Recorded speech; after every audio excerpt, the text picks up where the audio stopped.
We just made the cut. 55% black. We got some white privilege going. And you know what? The majority of black America, we 55% coon. Just the other day, man, this lady on Instagram called me a bootlicking Uncle Tom. I was like, man, why can't I just be an Uncle Tom? I gotta lick their boots too. By a show of hands, how many of y'all actually follow celebrities in Hollywood? All right, so a few of y'all. That's good. That's real good. We follow a few black celebrities. They're liberal, of course, but we don't follow them for their intellect. Uh-oh. No. Y'all talk about Cardi B. We follow them because they're spreading nonsense. And each and every one of us need to know what that nonsense sounds like and looks like. So when that nonsense comes your way, you can destroy it. Right? Like, I'll give you a perfect example. Cardi B. Uh-oh. Right? This woman has 50 million followers on Instagram.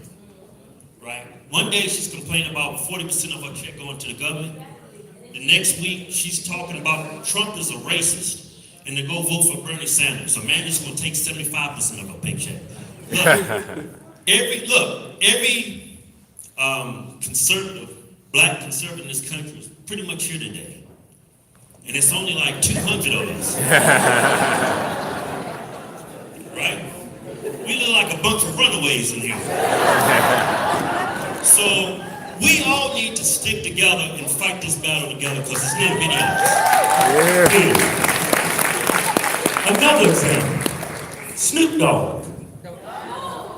Yes, I said it. 35 million followers. He's on social media, YouTube, calling our president a racist. But every breath out of his mouth, he's calling the president a nigger. I bet you Trump's like, I'm a Nazi and a nigger. I mean, those two don't even go together, right? All we're saying is, never live your life in one big echo chamber. You always want to listen to both sides. Always. Besides, we all on the front lines, right? You need to know what's coming for you, right? It is not common sense. These people are ridiculous. Yeah, now we came out the closet, I would say about a year and a half ago, right? And we just wanted to show black people you don't vote Democrat just because of the color of your skin, right? When it comes to voting, you're supposed to be using this, right? Yeah, and but it had the opposite effect we was hoping for, right? We do comedy shows all over the country. Our shows used to have a whole lot more color to them, right? Now our crowds look like they're going to a Bruce Springsteen concert. And I gotta come clean with y'all, man. I'm not used to performing in front of black folks. I mean, it wasn't my decision. Black people made that decision for us. That's right. But you know, we kept doing the videos, man, because it's something we really believe in. I remember my very first political video we ever did. It's about that little white kid in Texas at the Whataburger. Y'all remember that? I didn't want to do the video. It was Keith's idea. Yep. So we did the video. I didn't say I was conservative. I didn't share any of my political views. All I said in the video was I came in neutral. Nobody should ever be attacked for wearing a damn hat. Right? 2 hours later, we had lost 15,000 followers on Instagram. Wow. Yeah. That was amazing. Yeah. People would drop me at a drop of a dime because of my political views. And I didn't even share those views. We just said, leave the white boy alone. Let him eat his hamburger and fries. Right? And those comments on that post was the most ignorant stuff I ever seen. Uncle Tom, sellout, dancing for massa. Right? And we got that little video of Donald Duck dancing so much we started oh, man. dance.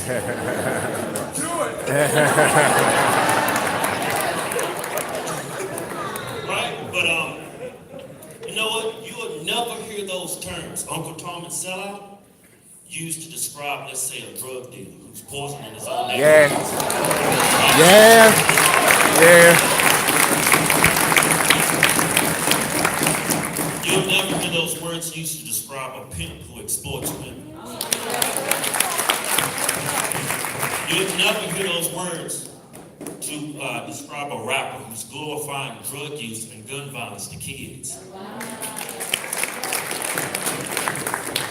But you will hear it to describe educated, successful black people.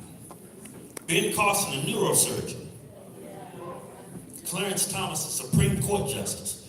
Do y'all know why? It's in our culture. It's in our TV shows. It's in our music. It's in our movies. Look, black Democrat politicians, with the help of liberal Hollywood, is actually destroying black communities.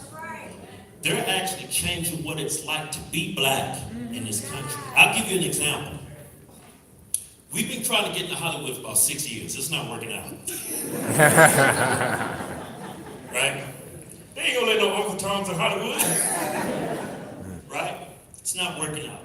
And we met this manager for the successful black comedian, right? And he sat us down and told us this story about his client who's a black comedian. And he said the TV networks came in, sat them down, said, look, your show is doing amazing. Your ratings are through the roof. But we got a problem. Your show, it's not black enough for us. Not black enough for us. That's what they told him. He said, look, it's an easy fix. Next episodes, we're going to work in some foul language. All right? We're going to work in some violence. You know, the black stuff. Wow. Because that's how they want black people to see each other. Right? And you know what? When they didn't comply, they canceled the show. So that explains why we see shows like Love and Hip Hop. That's why they're on the air. They're trying to destroy what it's to be like black in this country and to be black. Yeah. Another term that's prevalent in black communities and our culture is white privilege. Look, privilege knows no color, it knows no race, no nationality, no sexual orientation.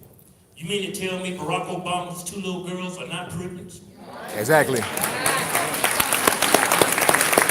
What about R. Kelly? Y'all know what he's been accused of doing the last 20 years. How about O.J. Simpson? A lot of people think he killed 2 white people. Right? And let's don't forget about Jussie Smollett. He perpetrated a fake hate crime. Yeah. And he is still free today. Y'all know why? He's privileged. Privilege.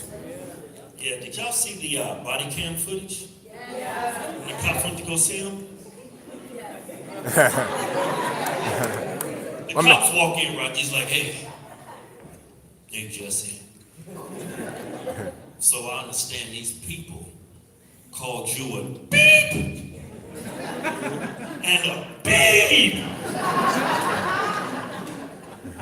And they put a noose around your neck. That's horrible. Hey, Jesse. The noose, would it be the same one that's wearing right around your neck right now? It is. You want to take it off that song?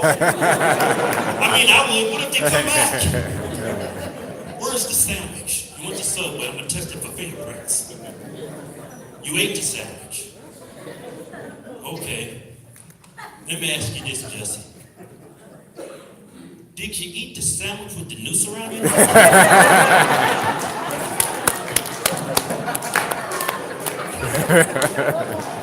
You did?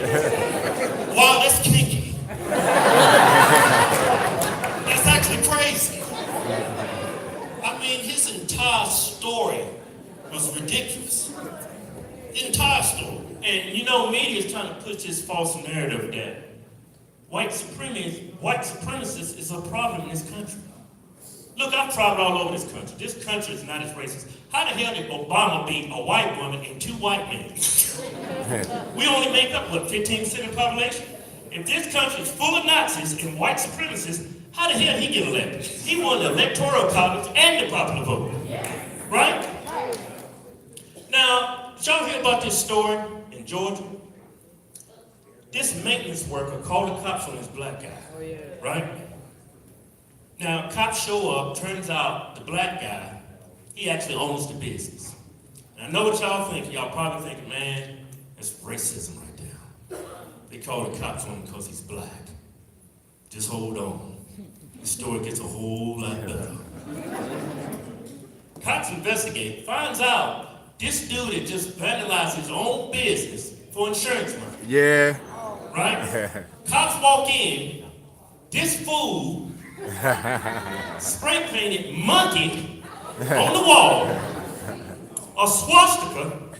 Backwards And swastika. you know you got to put the N-word up there, right? But to put the cherry on top to seal the deal, he spray painted "Make America Great Again" on the wall. Now, where do y'all think he got that idea from? Yep, the TV and social media. Did y'all hear about the little black girl in Virginia? It's this little black girl that goes to this private Christian school, right? The tuition a year is $11,000. In fact, the vice president's wife works there. So you can say this little black girl, she's pretty privileged, right? Yeah. She claims 3 little white supremacists held her down and started cutting our dreadlocks off. It's crazy, right? Turns out she made the whole story up. Where do you think she got that idea? TV and social media. Yeah, I'll give you another example. I mean, literally, the TV is destroying our community. There's this guy in Memphis, right? What was his name? Brandon Weber. Sound like a black guy, don't it?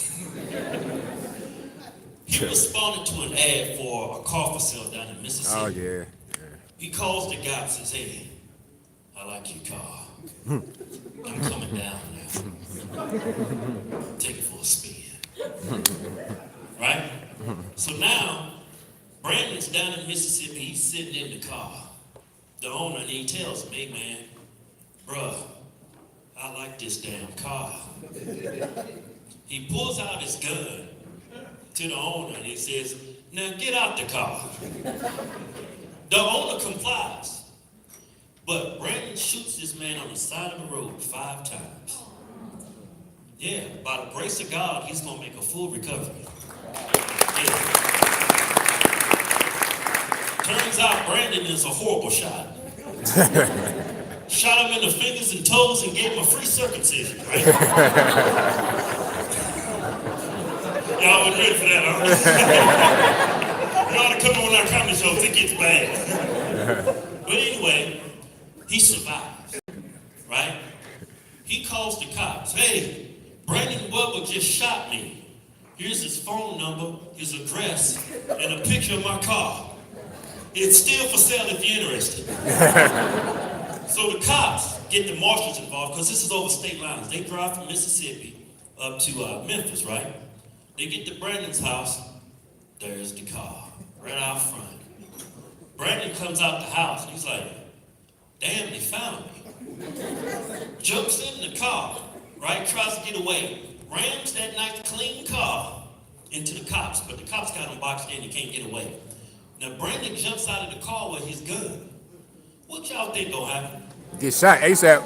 Cops gonna be like, "Hey, Brandon, put that gun down. Come on, man, stop acting crazy." No, they looked at him and they lit him up. Blew him away. Had it coming.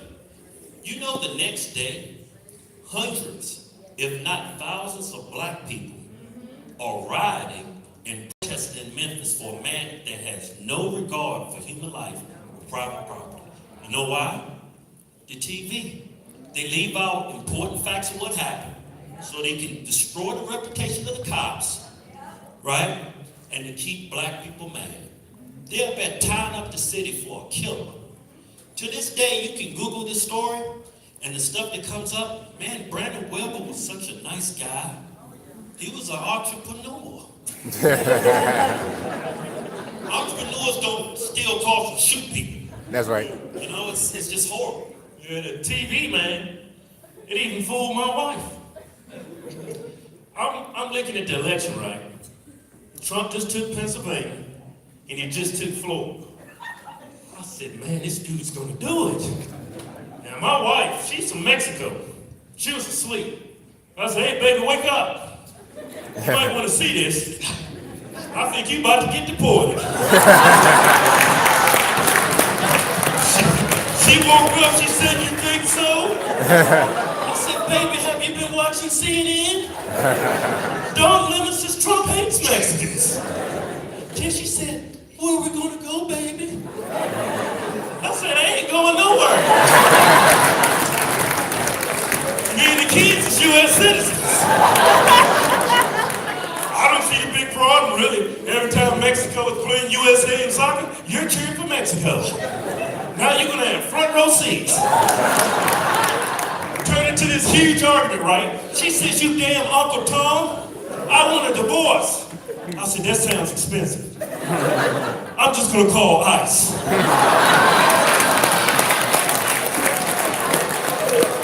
I'm just having fun with her, right? She don't know anybody. She's not into politics. She actually thought Donald Trump was going to come to our house and get her. Hey, Kevin, I know she's in there. Don't make me come in and grab her body. You know what? But you know what? I'm pretty bad. I was just having some fun with her because she doesn't, she believes everything. And we all fall for it. People wear these suits, you see them on TV, they got this appeal to authority. And sometimes we forget these people have an ulterior motive. They want you, they tell you how to think. They don't tell you to think. They manipulate everybody. The left and the right. You can't believe whatever you hear on TV. Yeah. But I say that you can believe most of the time on Fox. I say 80% of the time. Yeah. Yeah. Hey, we got time for a few questions. Yeah. Now let us keep it. She ready. Monroe. You guys, Monroe over here. Man, James. Track stars. What y'all running for? Y'all running for reparations?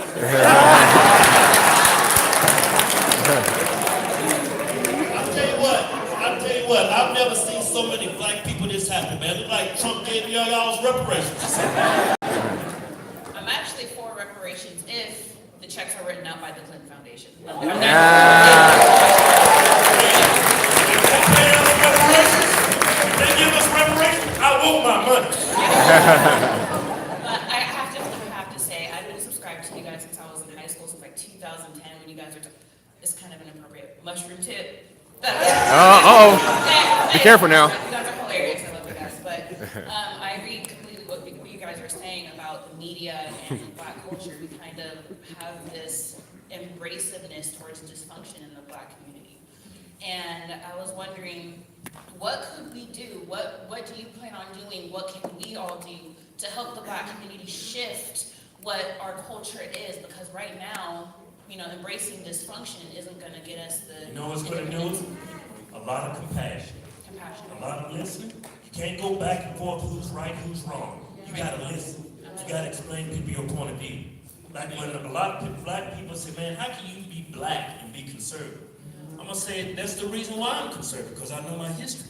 Yeah. If you knew your history about the Democratic Party, you wouldn't vote for it. And demanding a civil reform, don't try to get them to switch to Republican. Have them vote their values. If black people listen, they will vote Republican because that goes along with black people's values. Yeah. Take that route. Yeah. But a lot of compassion, a lot of love, and a lot of listening. And good luck. Because it's hard to teach an old dog new tricks. Yeah. Let's get forward. Yeah. Damn good form. I was 14. I weighed 230, 5'11". Wow. I'm 6'3", 185. You from Wakanda? That's like an African prince to me. That's all kinds of games. I remember when you was doing some intermittent fasting. Yeah. And learned from low-carb core. Yeah. You guys are some of the most open-minded people on the internet. Well, thank you, brother. Now, how this relates to politics in New York, they're actually supposing a meat tax. And several of these Democratic politicians are supposing taxes and regulations on a lot of animal products. How do you guys feel about that? I mean, that's how Democrats work. They want to tax. Democrats want to tax. They're all for big government. Yeah, so, I mean, I'm not for it at all. I'm for small government. Let the people do what they want, let them choose what they want. I'm for deregulation. I lived in California, Orange County. That place will spit you up and come back for seconds. Taxes, gas prices, these people don't understand why they paying so much money. It's because of the Democrats. That's why I live in Nevada, Las Vegas. No state tax. Texas is a great plot. I mean, if you want to continue to live in New York, you gotta understand that you're living, that's a liberal cesspool. That's all they believe in is tax. Yeah. And you won't be able to change that. Yeah. That place, New York, California, Illinois, those are totally different countries. If I was you, I would just pack my bags and leave. Yeah, get that. That's clean.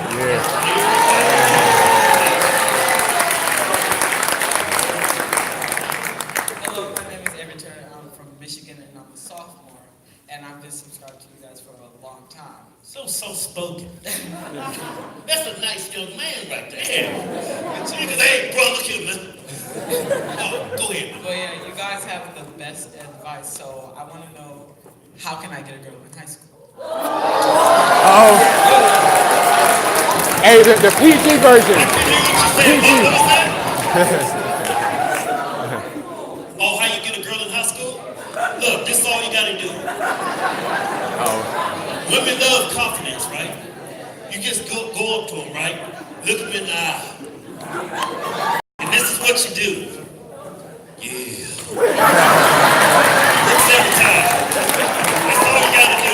Start the conversation, man. Yeah, just confidence. Women can smell fear a mile away.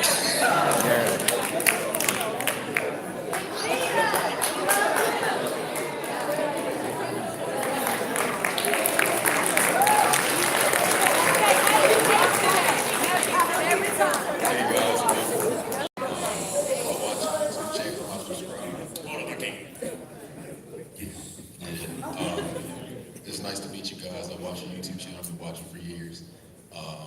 I'm soon to be a subscriber to Hodge TV. Oh man, you gonna be keeping my lights on. Yeah, it's almost free. Yeah. But my question for you guys is: with the Democrats trying to tear Trump down and the elections right around the corner, who do you think has the best chance on the Democratic side of competing with Trump? I mean, they're all psychopaths. I mean, they don't really stand for nothing. Like for example, Beto. He was We're in D.C. fake Mexican, right? Beto's about as Mexican as Taco Bell, man. Right? Nobody stands for anything. Like Beto was in front of a crowd, and somebody asked him about abortions and 9-month abortions, and he said it's a woman's right. I mean, the dude has no backbone. My daughter was born at 7 months preemie, right? She was in the hospital for like a week and she went home. This dude, I don't see how these people can stand here and condone a woman walk around for 9 months, right? 9 months. I mean, I got 3 kids. About 6 months, they start moving and everything. You can feel that child growing. You gonna go that long, 9 months, and you can water your big ass in a Planned Parenthood and kill your kid. That's what you're doing at that point. They get it from Democrats, man. It's all about power for them. They don't care about those kids. They They just don't want care. They don't care if the majority of those kids are going to be black babies. All they want is to vote, and it gives them power for those votes. Yeah, they feel like, women feel like there's Democrats that's empowering them. So that's why they give him the vote, and that's why he says what he says. All those people are complete psychopaths, and they're horrible for the country. But if I had to pick one, and I hate to admit it, after all the evidence, Joe Biden. He about half dead. I'm voting for Trump. Don't get it twisted. People are still going to vote for him because when they see what's going on TV, they don't want to believe it. They're going to believe what they want to believe. It's just going back and forth. You could pretty much, I could walk into a room. Joe Biden's in a room, right? He's got a knife in his hands. Blood is all over. I walk in, Joe, what happened? Did he attack you? Yeah, that's what happened. I came home and I stabbed him and he wouldn't stop. So that's why I got the knife in my hand. Nobody's not gonna believe it. You know what I'm saying? Yeah. So it'll be Joe Biden. Yeah.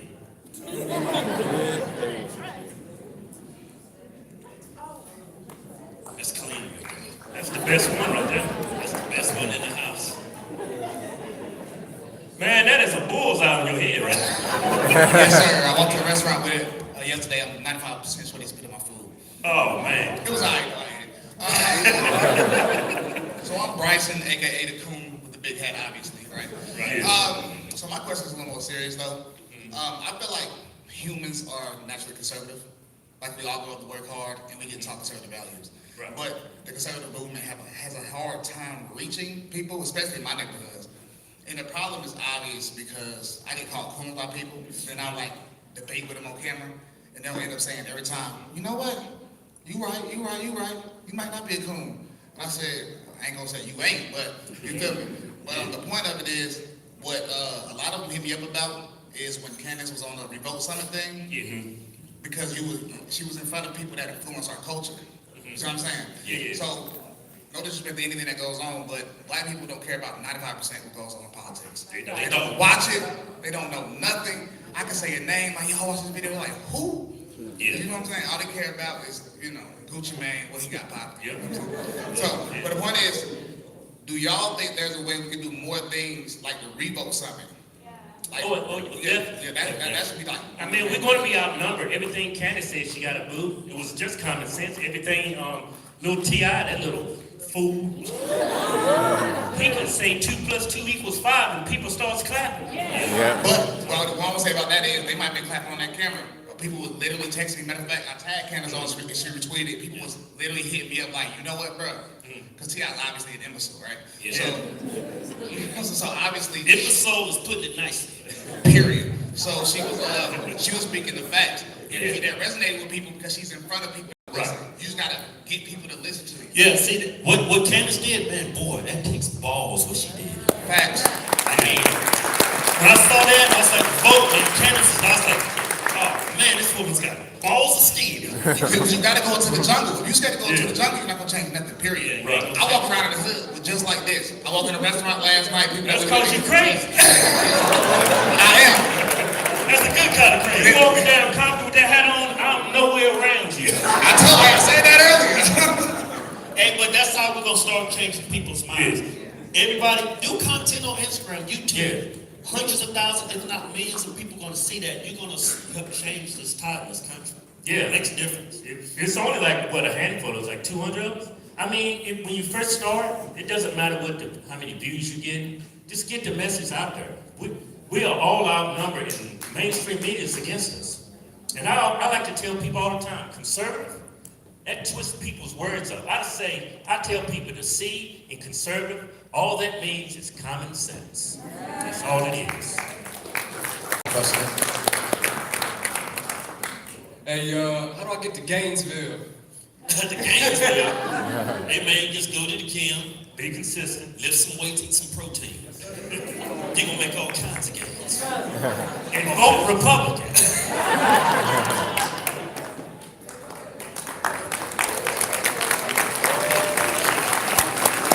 And we want to thank each and every one of y'all for coming out here and supporting this event. We appreciate you guys. Thank you. Yeah, thank you.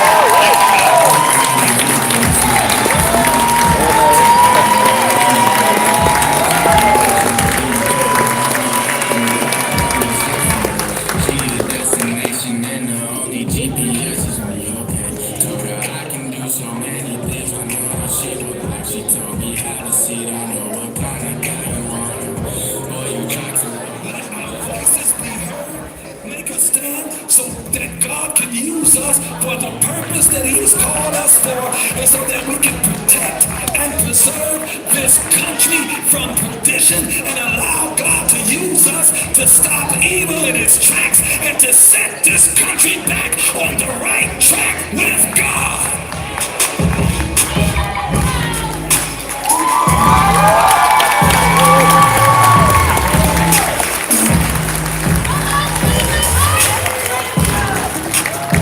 God bless everybody. I want to first thank Charlie Kirk and the staff of TPUSA. First of all, those high schoolers, those guys were funny. Yeah. Say amen. Let's clap our hands for them one more time. I want to first thank Charlie Kirk and the staff of TPUSA for allowing me to participate and speak at this great leadership summit and to be a part of this great movement. And I also thank each and every one of you that are in attendance on this afternoon just to hear me speak. You're the ones that God is going to use to cause a paradigm shift in the black community and to shock the so-called experts who think that they can control the thoughts and the actions of every member of the black community. Now, for those that don't know, I pastor the New Spirit Revival Center Church in Cleveland Heights, Ohio. I've been pastoring there for nearly 26 years. A church that I founded with my lovely wife and co-pastor, Belinda Scott. She's here somewhere. Where you at, baby? Stand up, wave at everybody. She makes me look good. Her and I have been together almost 40 years. And I haven't learned how to shut up yet. I'm a habitual line crosser. How many men know about that? Beginning in 2015, my name began to be in the national media for my desire and my decision to endorse and support Donald Trump for president. I had known him about close to 5 years prior to his announcement in 2015 about violating that sacred paradigm, amen, that blacks and black leaders are supposed to support the Democratic Party exclusively. And as a result of that decision, I've been called and still am called every derogatory racist term that you can think of. Coon, uncle, Tom, sellout, race traitor. Those are probably the polite ones. You name it, I've been called. Somebody say me too. Me too. I've been protested, I've been boycotted, I've been smeared, vilified, ostracized, threatened, lied on, sued, been the target of fake news, Photoshop pictures of me and the president sharing a blunt, and frivolous lawsuits. But you know what? I'm built for it. Look at that person next to you and say, me too. I'm built for it and I can still overcome. I've never been one to allow the media or the masses to manipulate my mind in order to dictate and to determine the path that I take or the choices that I make, nor force me into a stereotype that they think that I should conform to. If I'm in your house, say, me too. Me too. Now, being a pastor, that which I want to speak to this afternoon has to have for me a biblical foundation or a biblical basis for me to speak from. So I'm going to try. Somebody say try. I'm going to try not to preach to you this afternoon. And I'll probably refrain myself from asking for an amen or a hallelujah. Y'all, how many of y'all grew up in the black church? And I'm not going to go that long, maybe about 5.5, 6 hours. Well, see, they've been to church, they know what they're saying. So I'm not going to ask you for it, even though some preach might slip out. And I might ask y'all to work with me. Is that all right? Amen. I'm going to try to give you what I believe God has given me to give to you this afternoon, then I'm going to keep it moving. Is that okay? Somebody say that's okay. Now, I want to begin by saying that you are here this afternoon as leaders. And I didn't say young leaders because young is a subjective term. Because a person that dies at 30 was actually in old age at 29. And I don't want to overly emphasize your blackness because you're a leader regardless of your skin color. Because leadership is the ability to inspire others, and it includes the capacity to influence, to direct, to motivate, to induce, to activate, and to, amen, once again, motivate others. It means if you're motivating others, influencing others to pursue a goal or pursue a purpose while maintaining a commitment. Leadership is the organizing and the coordinating of energy and resources and relationships for and to a desired result. And it needs a vision and a purpose that produces passion in order to accomplish its goals. So that if you desire to be an effective leader, and you're here today because you desire to be a more effective leader, you must be sure that you have a clear vision and you have a clear sense of purpose that validates your activity. Somebody talk back to me, I'll talk back to you. Amen. If you desire to be an effective leader, you have to have vision. You have to have values, and you have to be able to motivate and have to be able to inspire those in your sphere of influence to work together with you for a common purpose. I wanted to say amen right there, but I'm not going to say it. Amen. Now, I want to talk to you this afternoon as well about young people in politics. And when I use the term politics, I don't mean the defilement and the corruption of that which the word politics has come to signify in the American vernacular. Because the word politics actually has a much better meaning. Politics is our attitude towards our country, and it's our activity in governmental matters. The word politics doesn't stand for the corrupt, partisan machination or duplicity. It doesn't stand for dishonesty and plots and subterfuge and surreptitiousness. Politics actually should be, and politics actually does stand for citizenship. Somebody say citizenship. Citizenship. In our great pledge of allegiance to the United States of America, we declare that we are one nation under God. And we're mindful of the fact that the Bible says God has made of one blood all nations of men. We are one nation.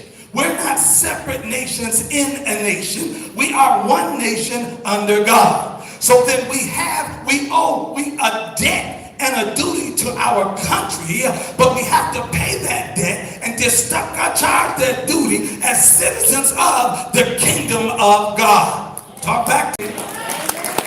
Now the Bible says in the book of Philippians, the 3rd chapter, the 20th verse, it says, for our conversation is in heaven. And that word conversation in the literal sense literally means our citizenship. Our citizenship is in heaven. It's from the Greek word anastrophe. But that Greek word anastrophe is also where we derive the root of our English word politics. So then we can also read into that verse as our politics are from heaven. And that means that we should receive the guiding principles of and for our politics and our political inclinations and our political activities from God. Liberals will try to tell us that the spiritual should not interact with the secular. They would try to tell us that church and state, and church and matters of state, and church and politics, especially the Christian and politics, that faith and politics should not have any dealings one with another. And they'll go to great length trying to enforce that. However, how many of you know that your faith and American society must by necessity interrelate? Because I have a spiritual life and I have a civil life. Yeah. My faith is a life. I have a faith life. And my citizenship is a life as well. My faith is my life towards God. My citizenship is my life towards country. Therefore, they cannot be dissected or divorced one from another. My faith ought to influence my citizenship. And my citizenship oftentimes affects my faith. So then there has to be a common meeting place. I'm going to get you there between the two. Because how many of you know God holds governments responsible for the condition of its citizens? And because the laws of God against crime and immorality are as much laws for the nation as they are for the individual. Now, it is the duty of government to protect the rights and promote the welfare of its citizens of all ethnicities. Say amen to me. Amen. The only way the government can achieve that end is by establishing truth and maintaining impartiality among its citizens. Obedience to law is governed ultimately on the belief in a supreme being, so that the government and the government's ultimate purpose is dependent upon a spiritual inclination, which means that it is wrong to believe that a nation must be godless in order to keep from being partisan. Because the Bible is not a partisan book, and Jesus Christ is not a partisan Lord. To believe that a government must reject all faith because it cannot find the true faith only succeeds in making atheism the religion of the government. And so while the machinery of government cannot accept Jesus Christ as Lord and Savior, the leaders of the government can. Yeah. You know the Bible says good leaders are ministers of God. It says the rulers, leaders are a threat to evil people, not to good people. When Jesus said to give render unto Caesar that belongs to Caesar and render unto God that which belongs to God, what he was saying was that we have an obligation to government and we also have an obligation to God. So then the civil and the spiritual are to connect. They are to interact. They are to engage one with another, but not through the government and the church. They are to interact inside of the lives of the citizens of the country. One's citizenship is to be directed and determined by their faith in God. In other words, the guiding principles of our politics are to be received from God. That's why we don't believe in murdering babies. Yeah. Because we have to serve our country and lead our country in the fear of Almighty God. How many of you know politics will never be reformed until politics are regenerated? God has to touch our government and touch our government, our political system, but he touches that through the citizenship of leaders who have the fear of God in their hearts and serve their country through their faith in him. So then I say to you as leaders, how many of you in here perceive or consider yourself to be leaders? Look at that person next to you and say, I wouldn't be here if I didn't. We have to rise above party pride, emancipate ourselves from the prison of partisanship, and we have to conduct our citizenship not in the light of our loyalty to a particular political party, but in the light of our loyalty to God. Now, I would say amen right there, but I'm not going to go there, all right? It's significant for you to realize, saints, that American citizenship is a privilege. It's not a burden. It's not an albatross or an encumbrance. It's not a hardship. It's an undeniable fact that God has raised up this nation and given this nation the preeminent place among all of the nations of this earth. Our government, our congressmen, our senators, our governors, they are to be representatives of the citizens. And if there are bad laws, it's because some bad lawmakers represent a bad constituency. Yeah. So that the burden of responsibility is on the individual voter. Are you with me? Yeah. That's why we have to vote out the bad and vote in the good. Talk back to me. Because to fail to vote means that you have cast half a vote for the other side. That's why you here are so important. And the word young that's in front of the word leader, it's so critical because the Apostle Paul said to Timothy, he said, let no man despise your youth. Don't let anyone look down on you because you're young. Instead, he said, make your speech and your conduct and your faith an example to everyone that you come into contact with. You have to understand that your youth is so critical to the future of this nation, and it's because you get your life principles when you're young. Talk back to me. And if we can place into politics a generation of enthusiastic and courageous young leaders with high ideals and high principles, determined to exercise them in the fear of the Lord, then we will ultimately win the battle for clean and honest government, and we will be able to drain the swamp, both the white swamp and the black swamp as well. Yeah.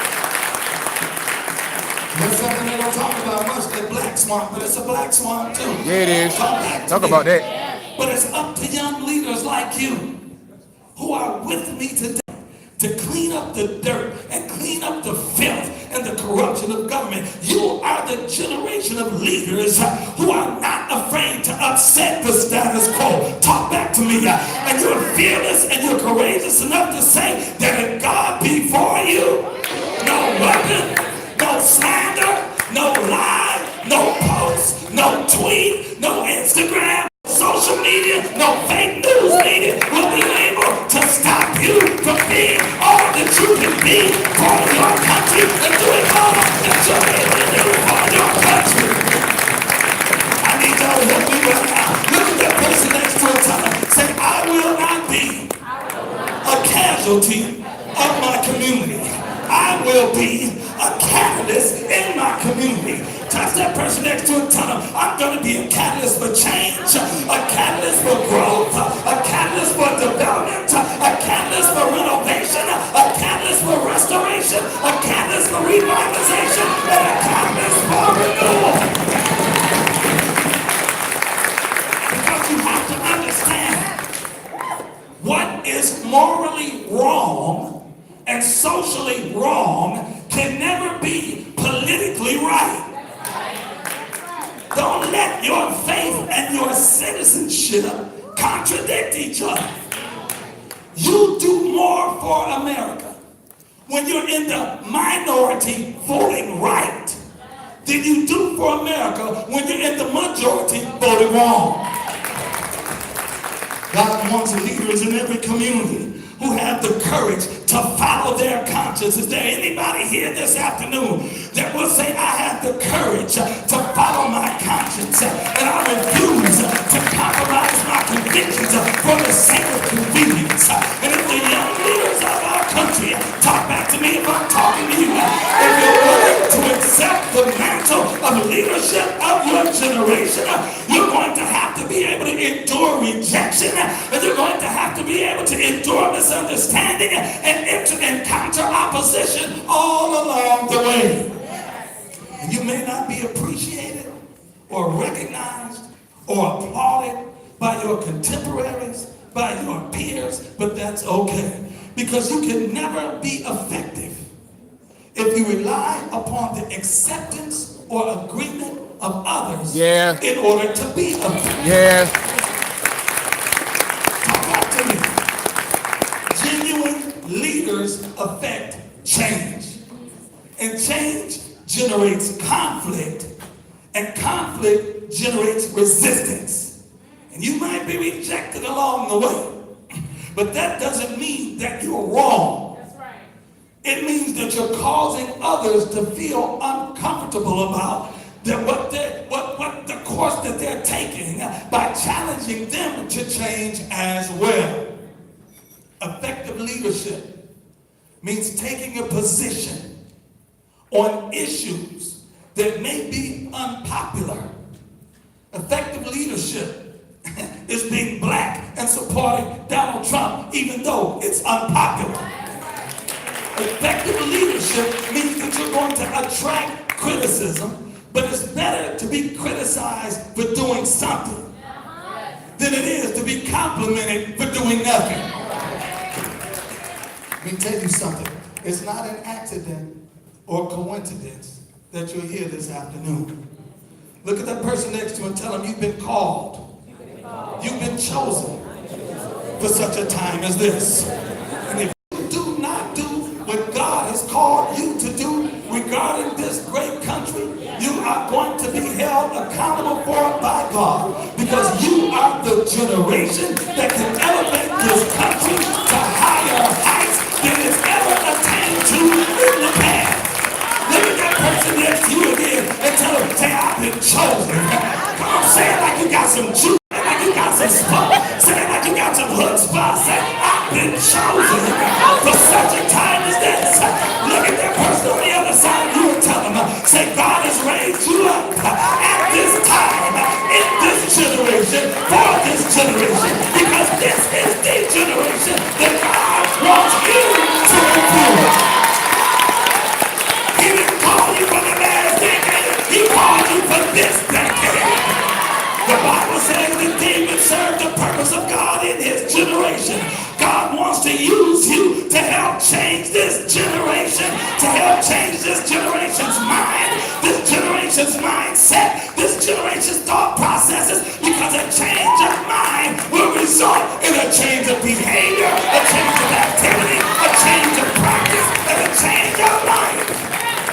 And you know what else? God has placed in you everything that you need to be impactful and effective in this generation. God knew what your potential was. God knew what your capacity was. God knew what your gifts, your talents, your abilities were when he chose you for this job. Because he's the one that put it in you in the first place. And God is going to utilize what's in you to the fullest extent of your capabilities in order for you to fully maximize this moment in time. Talk back to me and I'll talk to you. Look at that person next to you, touch him and tell him, say, God knows what you're made of. God knows what you can do. God knows what you can take. He knows how much you can bear. And God will not allow you to go through what you're incapable of going through. He won't cause you to experience what you're incapable of experiencing. He won't send you into a battle that you cannot win. Come on, talk back to me. I'm talking to you. He knows what's in you because he put it in you. There was something inside of you that made you step outside the ordinary and step outside of the norm and tell yourself, I'm better than my circumstances, I'm better than my situation, and I'm going to be something that's never been before. Talk back to me again. He will not allow you to go through what you're incapable of going through on your journey to the fulfillment of your purpose and destiny as a leader. You're here as part of your process of purpose. Because contrary to popular opinion, good leaders are not born. Good leaders are made. Yeah. And God uses your life experiences, both good and bad, positive and negative, to bring about his desired result for your life and to make you into the leader that he desires for you to be. That's why the Bible says all things work together for good to them that love the Lord Jesus Christ. All the negative elements of your life, things that might have been bad all by themselves. The abuse was bad, the poverty was bad, the mistreatment was bad, the rape was bad, the molestation was bad. It was bad all by itself, but God works it all together. He works it all together. When a baker bakes a cake, the baker takes ingredients that might be bad all by themselves. The salt is bad by itself. The egg whites are bad by themselves. The flour tastes bad by itself. But he works it all together. And he puts it in some heat. Put some heat on it. Is there anybody here that's had some heat in on your life? He puts some heat on it.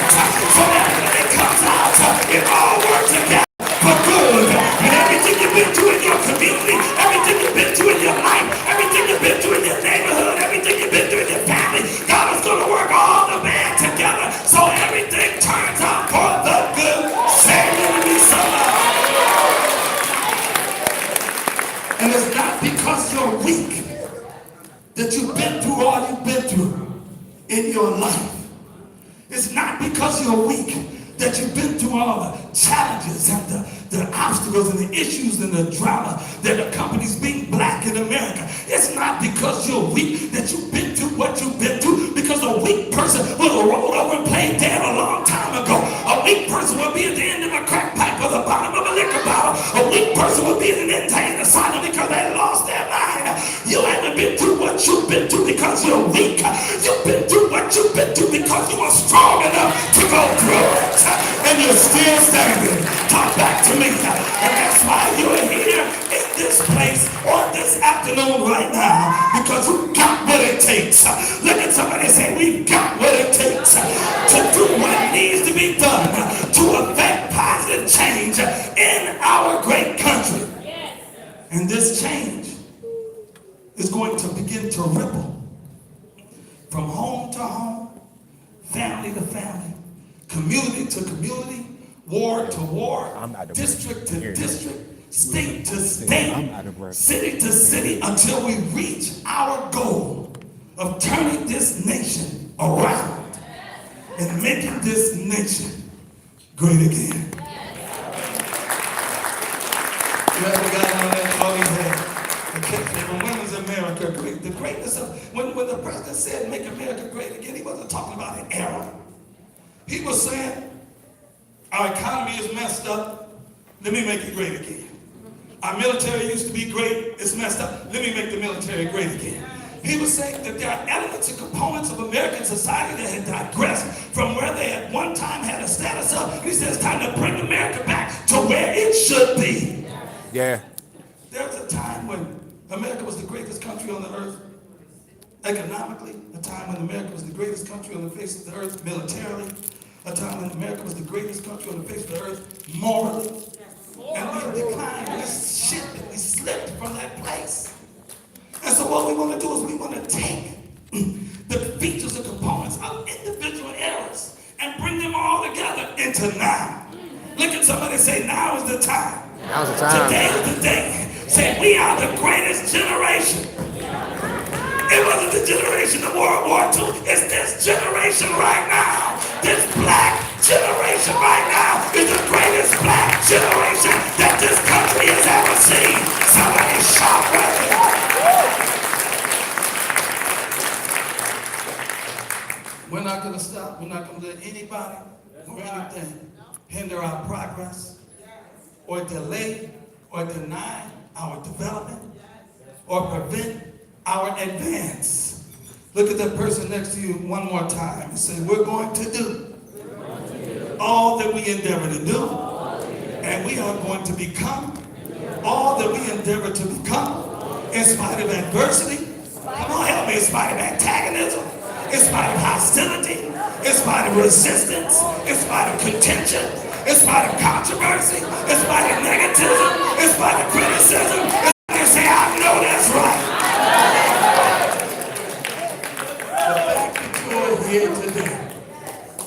The fact that you're here today proves that you have what it takes to effect positive change in our nation. You didn't allow people to tell you not to come, not to be here, not to participate. You allow people to tell you who to support and who not to support. You're a leader. That's what leaders do. They stand out. They walk away. They walk to the beat of different drums. They're to lead the masses, not to be influenced by the masses. Look at the person together one more time and say, we're all together in this challenge. And say, we have what it takes. Come on, turn around to that person behind you and tell them, say, we've got what it takes. And we refuse to be bullied. We refuse to be pressured. We refuse to be intimidated by anybody. Because if you went through what you went through and you're still here, baby, you can go through anything. I got a minute and a half. What do you need to do as I close? What should your guiding principles be? Number one, keep abreast of the issues and have honest and intelligent perspectives. Because the death of ignorance will mean the defeat of dirty politics. Do not allow the media to manipulate your mind and convince you that you see something you did not see and that you hear something you did not hear. So number one, stay up on the issues. Keep abreast of the issues. Number two, vote. Yeah. Make sure you cast your ballots when election day comes. Because the 2020 elections may be the most significant elections in our country's history. If we want to maintain our American way of life, you have to understand, if the privilege of American citizenship was worth purchasing with the blood of our forefathers, then it's certainly worth preserving with the vote in the ballot box. And the reason why evil often wins on election day is because good people do not take the time to vote. You have to understand, we Americans seem to only be concerned about our rights when somebody tries to interfere with them or take them away from us. But we neglect our rights when they're not threatened. So we have to vote and influence as many as we can to vote as well. Because if we fail to vote, God will hold us responsible for it. And finally, let your citizenship and your leadership be controlled by your conscience. You have to vote your best convictions in line with your faith in God. Let me say this as I close for real. I'm close like 4 times. Take your time. I stopped to bring my organ player with me and put a hammer in then we could ask some The future of our great country rests upon the shoulders of those like you that are in attendance today. You don't mind taking a stand for what you believe to be right. You don't mind taking a stand against what you believe to be wrong, no matter how unpopular it may be. And you don't mind conducting your citizenship through the leading of your conscience, which is in communion with and under the influence of the Spirit of God in the practice of your politics. I'm done. Thank you for allowing me to come out this afternoon. Thank you for allowing me to speak to you.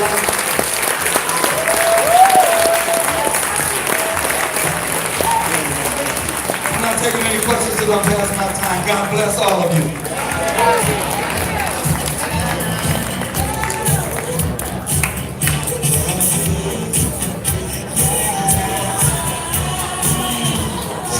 Because they've got to malign somebody right now. I am a bigger threat to their whole ideology than almost anybody else.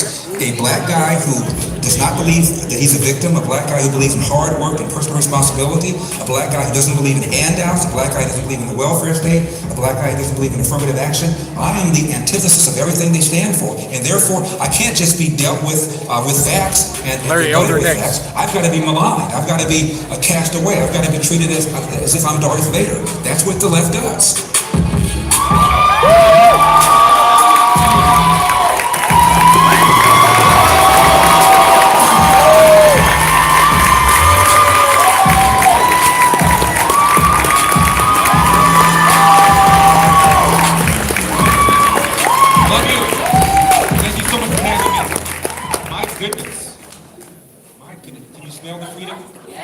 Yeah.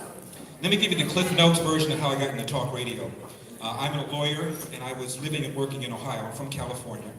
And I was writing op-ed pieces for newspapers. Every now and then they get published. So I wrote one about 30 years ago, and I said that racism is no longer a major problem in America. And that I talked about the number of blacks who are in the middle class, the numbers of blacks who become doctors, lawyers, presidents of universities, and so forth.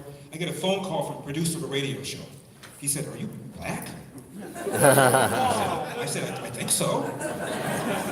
He said, "Will you come on my guy's show tonight and talk about your article? Because it was pretty extraordinary."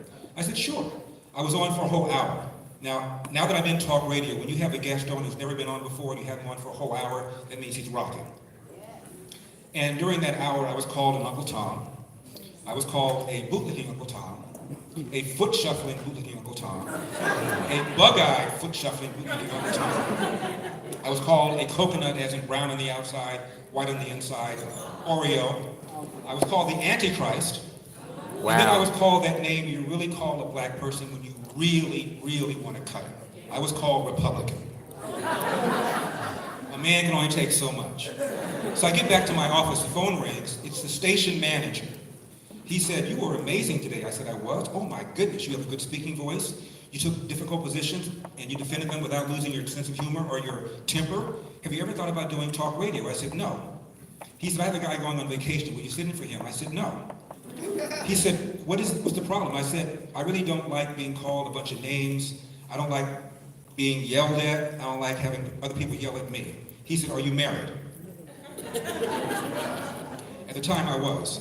He said, "Do me a favor, go home to your wife, talk it over and call me back tomorrow, and maybe you'll change your mind." I said, "I'll talk it over with her, but I doubt that I'll change my mind." So I went home and I mentioned it to my wife, and she said, "Well, what do you think about talk radio?" I said, "I know very little about it. I mean, I knew who Howard Stern was, I knew who Rush Limbaugh was, but I never listened to talk radio." And I said, "It just seems like it's shallow, glib, and stupid." She said, "It is. You'd be good at it." So I did it, and of all the names I've been called, rarely am I called the name that I really fear the most, and that is wrong. Rarely am I called wrong. When I talk about the number one domestic problem in this country, it's not racism, it's not income inequality. I'm not saying these things don't exist. But the number one problem in this country is a growing number of kids brought into the world without fathers. When I was in college in 1970, my first year, we read a report by a guy named Daniel Patrick Moynihan called The Negro Family, A Case for National Action. At the time, 25% of black kids were born outside of wedlock. He said there are going to be all sorts of social problems because of that. We need to do something about it. Fast forward, now over 70% of black kids enter the world without a father in the house. 25% of white kids now enter the world without a father in the house. 50% of Hispanic kids do. It is far and away the number one social problem in this country. Obama, not Larry Elder, Obama said a kid raised without a father is 5 times more likely to be poor, 9 times more likely to drop out of school, 20 times more likely to end up in jail. What's happened is we have incentivized women to marry the government with our welfare state, and we've allowed men to abandon their financial and moral responsibility. We all have a moral obligation to not bring a child into the world until and unless we're prepared to feed, clothe, house, and educate that child. And that's on us. It is not, however, a death sentence when you are raised without a father. My father does not know his father. My father and I had a very difficult relationship when I grew up. I thought my father was mean. I thought he was an ogre. I thought he spanked us too hard, too often. And the thing that really bothered me the most about my dad is that something would tick him off, and then the same thing the next day would not tick him off. So you couldn't even understand what it was that bothered him. Unfortunately, my dad started a little cafe when I was around 10 years old, so I had to work for him. Didn't like working for him. He'd scream at me when things would go wrong. I thought he was ill-tempered. Now I'm 15 years old, and I said to myself, the next time this SOB yells at me, I'm going to walk out of the cafe. I would like to tell you, I said, the next time this SOB yells at me, I'm going to go up to him and I'm going to say, see here, you and me, let's talk about how we can go forward with a civil relationship. But I was afraid of my father, so I walked out. The waitress had called in sick that day, so it was a crowded little diner, 16, 18 people, but my dad had to work it all by himself. He came home, he was furious. He said, why did you leave? And I said, Dad, I got sick and tired of the way you spoke to me. My dad paid me $10 a day plus tips. He bolted the $10, he threw it at me as I lay on my bed. He walked out of my bedroom. We did not have another conversation for 10 years. And when I say not a conversation, I mean not even, do you think it's going to rain? How about those Dodgers? Nothing. And it was easy to avoid him because he worked long hours. I went to high school and I was able to avoid him. I graduated from high school. I go to college in the East Coast, go to law school in the Midwest. I end up getting a law firm job in Cleveland, Ohio. 25 years old, making a lot of money. I should be living large. And I can't sleep. And I know I can't sleep because of my relationship with my father. And I called my secretary and I said, cancel all my appointments. I'm flying to California. I'll be back in 3 or 4 days. I didn't tell my mom and my dad I was coming because I didn't want my dad to prepare for this meeting. I walk into the cafe. I had 2 big bags. My dad was surprised to see me, of course. He said, should I put your bags in the back, Larry? I said, no, Dad. I'm only going to be here for 5 or 10 minutes. I want to tell you something. I assumed that the conversation would last about 5 or 10 minutes. I was going to tell him what an SOB I thought he was. And I figured he'd call me an ungrateful son. Maybe I'd be able to sleep then. So I sat there for an hour. The restaurant closed at 2:30. I got there at 1:30. And I said to myself during the hour, now, Larry, don't tee off on the man. Don't tell him everything he's ever done. Don't tell him every whipping, every spanking, every slight. Don't do that. Just give him the highlights. So the man sat down, and I teed off on him. I told him everything he'd ever done, every whipping, every spanking, every slight, everything. I spoke for about 20 minutes nonstop. You guys know how I can rock.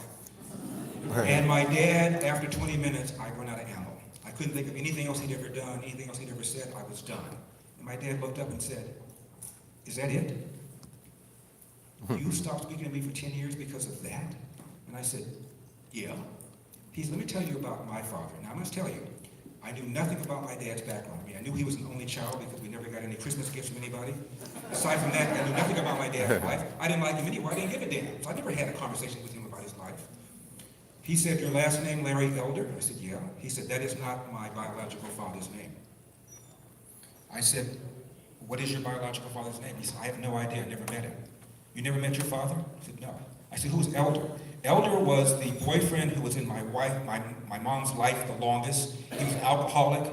He was physically abusive to her, physically abusive to me when I would try and stop it. But she had a series of boyfriends, each more irresponsible than the other one. My mother could neither read nor write. My dad said, I don't even know what my birth date is because she couldn't write it down in the Bible. I know that the year, I don't know the date. And I said, well, then what happened? My dad said, one day I came home at the age of 13 years old, and I started quarreling with my mom's then boyfriend. She sided with the boyfriend and threw me out of the house, never to return. 13-year-old black boy, Athens, Georgia, Jim Crow South at the beginning of the Great Depression. I defy most of you to find somebody who had a handout like that. I said, well, Dad, what did you do? I went down the road, I took any job I could get. I ultimately became a Pullman porter in the trains. They were the largest private employer of blacks in those days. And my dad said for the first time he was able to walk into a restaurant and actually get served. He was out in California. And my dad said I always took 10 cans of tuna and crackers with me because you never knew in the South if you were going to be able to get a meal. But here I could walk in and actually get a meal. So my dad said he made a mental note, maybe someday I'll relocate to California. Pearl Harbor, my dad joins the Marines. He was the first black Marines. They were called the Montford Point Marines. They were the equivalent of the Tuskegee Airmen. They were tough, tough, tough people. And my dad served on the island of Guam during World War II. And when the war was over, my dad, by that time, had become a staff sergeant. He was in charge of cooking facilities. My dad could look at a cake and tell you what's in it. He's that good. He went back to the South when the war was over, to Chattanooga, Tennessee, where he had met and married my mom. And he wanted to get him a job as a short order cook. And he was told by restaurant after restaurant after restaurant, we don't hire niggers. My dad said, I was in the war. I said, we don't hire niggers. He went to an unemployment office. The lady said, you went to the wrong door. Go through that door. My dad sees the colored-only door, goes through that to the very same lady who sent him out. She was just telling him what the rules were. My dad came home to my mom and said, this is BS. I'm going to California. You're going to get me a job as a cook, and I'll send for you. My dad goes to LA, which is where I'm from, walks around for a day and a half, and he's told, I'm sorry, you have no references. My dad said, but I cook for you. I'm sorry, you have no references. They treated him the same way in California. They were just a little more polite. My dad went to an unemployment office, this time just one door. He said, I'll take the first job that you have. It was a job cleaning toilets. My dad cleaned toilets at a company called Nabisco Brand Bread for 10 years, took a second job with another bread company called Barber and Bread, full-time job, cooked for the weekend at a white family in a place called Pacific Palisades, and went to night school 2 or 3 nights a week to get his GED. The man never slept. 15 minutes here, 45 minutes here, an hour here. You do that, and then you walk into a house with 3 rambunctious boys. I had 2 brothers, and see what kind of mood you're in.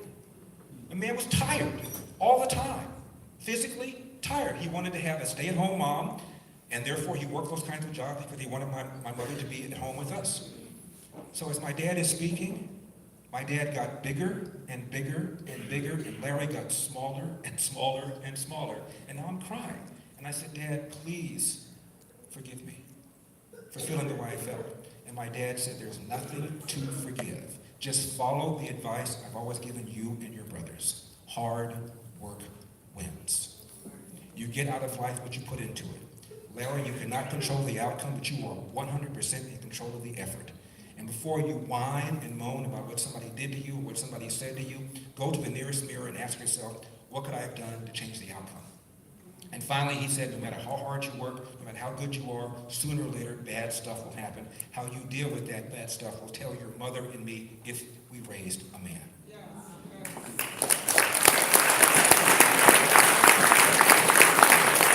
I was in Boston in 2004 when Obama gave that big speech. It was a speech to use John Kerry, the then Democratic candidate for president. And Obama brought down the House. I'm sure you've seen that speech online. He brought down the House. And I said to my producer, this guy's going to run for president, and someday he's probably going to get elected. And he was. And the first interview I ever saw Senator Obama have was on 60 Minutes. And the interviewer was Steve Croft. Now, Obama was not yet the front runner, but he's catching Hillary, and that's why they had him on. And he said, Senator, if you don't win this race, will it be because of racism? And I said to myself, this is going to be interesting. Let's see what kind of answer this guy gives. And he said, no. If I don't win the race, it will be because I have failed to articulate a vision that the American people can embrace. And I said, hallelujah. This is not a victocrat. That's my word for somebody who believes that forces are conspiring to hold you back. This is not a victocrat. I said, I'll never vote for him. I don't vote for Democrats, tax, spend, regulate Democrats. But at least this guy is going to change the debate in this country. He's not a victocrat. He gave a speech on the anniversary of the clash now known as Bloody Selma at a black church. And he said, the Moses generation, referring to the generation of Martin Luther King, the Moses generation has taken us 90% of the way there. My generation, he said, the Joshua generation, has to get us that other 10%. And I thought that was very reasonable. 90%, we had 10% left to go. That was before he got elected, let alone re-elected. So I would think that the 10% has gone down a little bit. Fast forward, President Obama says, racism is in America's DNA. Hold the phone. Hold the phone. In the 1950s, whites were asked, would you ever vote for a black person, no matter how well qualified? The numbers that said yes were in the single digits. Obama got a higher percentage of the white vote than John Kerry got 4 years earlier. He got a higher percentage of the white vote. And 95% blacks voted for him. For the first time, the percentage of eligible blacks was higher than the percentage of eligible whites who voted, for the first time ever. There's no way, if racism is in America's DNA, the man could have been elected. He then hires AG Eric Holder. Eric Holder said, when it comes to race, America is, quote, a nation of cowards. And he offered 3 examples of what he called pernicious racism. He said the move for voter ID was an example of pernicious racism. Are you aware that the majority of blacks support voter ID? If the majority of blacks support voter ID, how can it be pernicious racism? He also pointed out that black boys are kicked out disproportionately compared to their percentage of a given school student body than white boys are. And he called that pernicious racism. Some years ago, there were a bunch of black boys fighting after a football game in a school district in Decatur, Illinois. They were all kicked out of school. In comes Jesse Jackson. He files a lawsuit against the Decatur, Illinois school board, which was all white, claiming that the school board was racist. They defended themselves by pointing out all over the country, irrespective of the race of the principal, irrespective of the race of the school board, black boys are kicked out disproportionately compared to white boys. They threw out the lawsuit. The other thing that Eric Holder said that was an example of what he called pernicious racism is the fact that black criminal defendants who commit the same crime compared to a white criminal defendant gets a longer sentence. And it's true, about 12.5% longer. But there's something called the U.S. Sentencing Commission that explained why. It's because the average criminal defendant who's black has a longer criminal record than the average criminal defendant who's white. And at sentencing, judges take into consideration the number of convictions that you've had. And that's why. And the Sentencing Commission said that the reason for the discrepancy is because of, quote, legitimate factors. But here is the AG telling black people that you are still victimized by pernicious racism when 3 examples he gave could all be explained away in non-racial reasons. Isn't that good news? That it's not racism that's causing this? And I'm called all sorts of names for just pointing out good news. Isn't it good news that there aren't 2 white mega hat wearing thugs patrolling the streets of Chicago looking for people like Jussie Smollett to be there? Isn't that good news that didn't happen? Yeah. Isn't it good news that that girl who claimed 3 white boys held her down and cut off her dreadlocks was fake? Isn't that good news that didn't happen? Yeah. Honestly, there are think tanks on the left and on the right. The think tank on the left is called the Brookings Institution, probably the most prominent one. And they said, in order to escape poverty, you must do 3 things. Finish high school. Don't have a kid before you're 20. Get married before you have that kid. The think tank on the right is called the American Enterprise Institute. They said the very same thing. That's the formula for success. Your job as a young person is to invest in yourself. K through 12, that's your job. Invest in yourself. Make yourself marketable so that you can participate in our economy. And for all these people to be telling you that you're a victim, that the man's holding you back, why work hard? Overcoming laziness is one of the hardest things in the world to do. You give somebody an excuse. The idea that the police are out to get you. Really? It's been studied over and over and over again. There's something called the Police Public Contact Survey. It's done every 2 years, And what the FBI does is they interview 60,000 Americans. Have you had an interaction with the police in the last year? If so, what happened? How were you treated? How were you treated verbally? How were you treated physically? They cannot find any pattern of abuse at all. There's a woman on The View named Sunny Hoskins. She said recently that, she said the, and then corrected herself and said a. First she said the leading cause, and she said a leading cause of death for young black men is police misconduct. There were 233 blacks who were killed by the police last year, according to the Huffington Post. Almost all of them had a weapon. Almost all of them were resisting arrest. There were 7,781 black men killed by almost all killed by other black men last year. So the total killed by the police is less than 3%. Where's Black Lives Matter? They don't care about that one. Chicago is a third white, a third black, and a third Hispanic. 70% of the homicides are black on black. 70%. And by the way, 70% of the cases are unsolved. Where's Black Lives Matter? Late to the job. My mother was raised on a farm in Huntsville, Alabama. And my mother always told me, invest in yourself, get an education. When I was 7 years old, we sat down, we read an illustrated book of all the presidents, from George Washington to the then incumbent Dwight Eisenhower. Went over every single one of them. And she said, Larry, someday, if you want it bad enough, you can be in this book. And it never occurred to me that she was wrong. This is America. We all hit the lottery. We were born here. All of us did. And if you were lucky enough to have parents raising you, you were even more privileged than anybody else. Take advantage of that. Take advantage of the opportunities we have in America. There is a sociologist at Harvard named Orlando Patterson.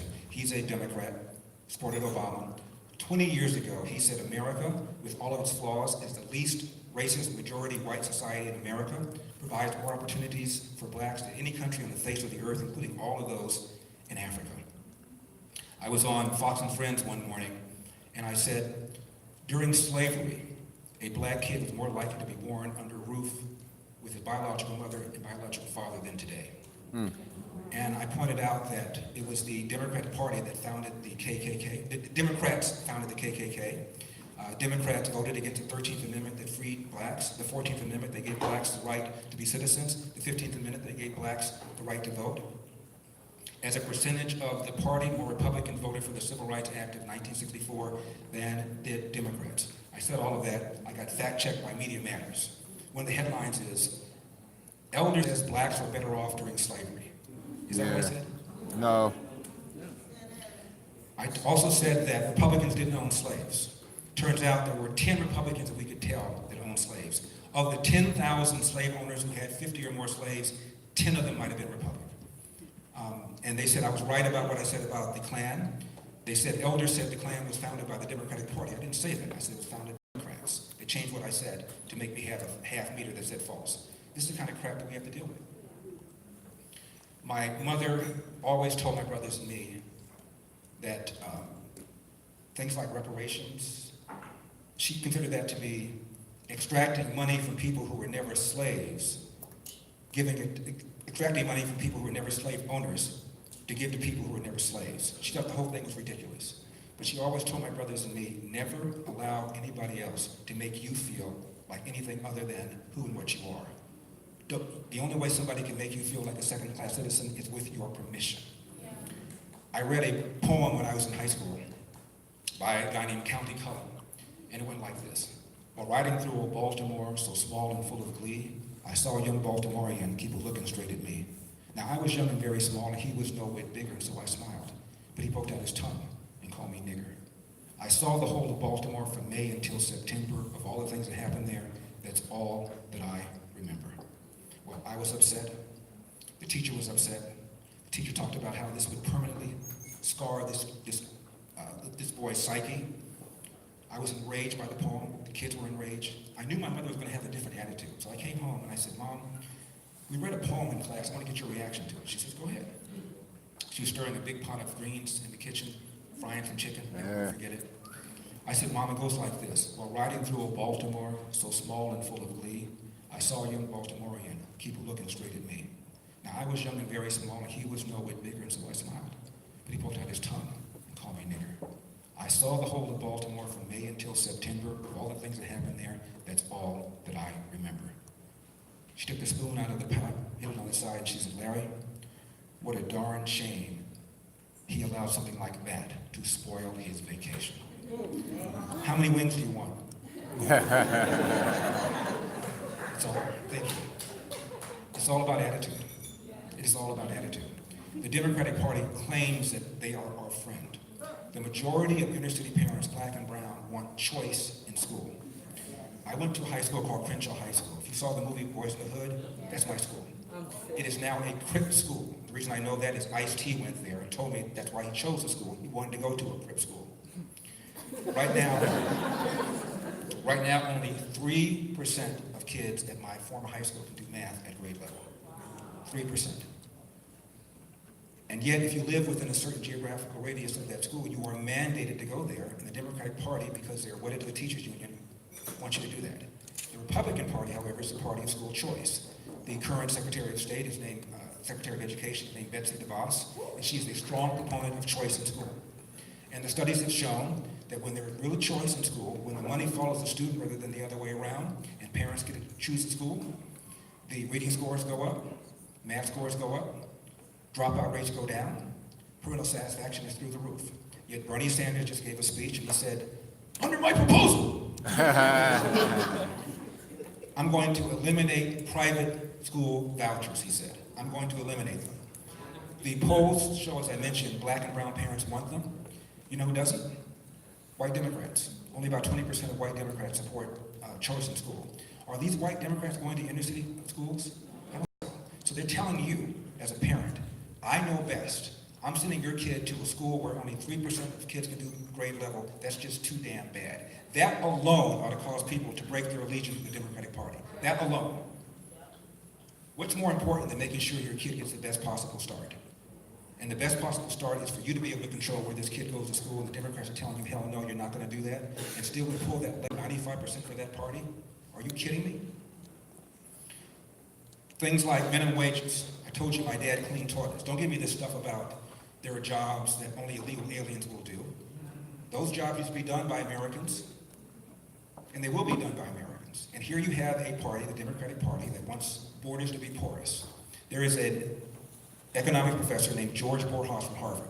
He has done more work on the impact of legal and illegal immigration than anybody else in the country, and he said there's no question that illegal immigration, particularly unskilled illegal immigration, poses competition for jobs by people who are unskilled, black and brown, living in the inner city, and puts downward pressure on their wages. There's no question about that. If this is a party of open borders, this is a party of porous borders, if this is the party we still walk in there like lemmings and pull that lever 95%, we need to rethink that. I want to end with this. It's about 6 months ago or so, I'm at a gas station, and I get out of my car. I had on a nicely tailored suit given by one of my sponsors. I get premium gas, and I'm observing a 1968 Dodge Polara, maroon color, pulling up next to me with a busted muffler, loud. Two guys get out with real pale, pasty skin, out-of-state license plate, southern license plate, won't tell you the state. Collectively, these two pale guys had about maybe 8 teeth between the two of them.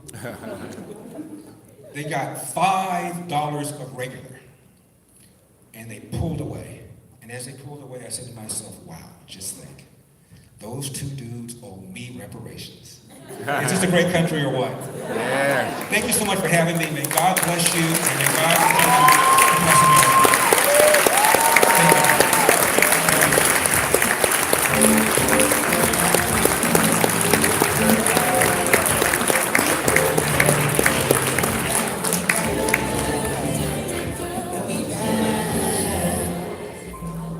All right, y'all, I got one more stream coming. I'm going to end this one. We got John Miller, Angela King, and Robert Smith coming up next. So stay tuned. I got one more stream coming up.